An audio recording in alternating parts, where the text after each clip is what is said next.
পত্নী পাৰ্বতীয়ে অশেষ কষ্ট কৰি আমাৰ সংসাৰ চলাইছে। অৱশ্যে ইয়াত আমাৰ কুৰুক্ষেত্ৰ আমাৰ পৰা বৰ লাভ কৰি জগতবাসী সুখী হৈছে। আমি তাতে আনন্দিত। সেয়েহে আমি মায়াৰ অধীন নহয়।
তুমি যে কৈছা সেই মায়াৰ বন্ধনৰ কথা, আমাক জানো কেতিয়াবা মায়াৰ বন্ধনৰ পৰা দেখিছা?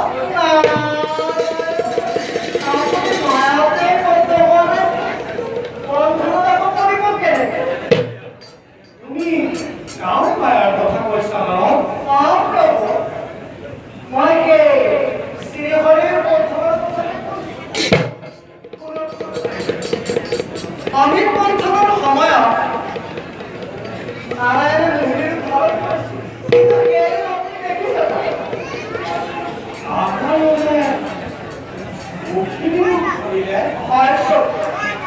মোক ভালকৈ বুজাই দিয়কচোন বাৰু। যেতিয়া সাগৰ বন্ধন হয় তাৰ পাছত অসুৰকে অমিতৰ পৰা বঞ্চিত কৰিবলৈ নাৰায়ণে মুহিৰ ঘৰত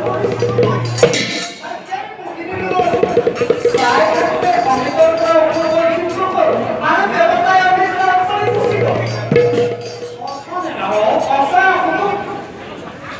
সঁচা হলেও কিন্তু সেই মায়ে আমাক পঢ়িব নোৱাৰে ন। কথাৰো কামৰ মাজত সময়ত সম্পৰ্ক নাথাকিব। কাৰণ দেৱক মই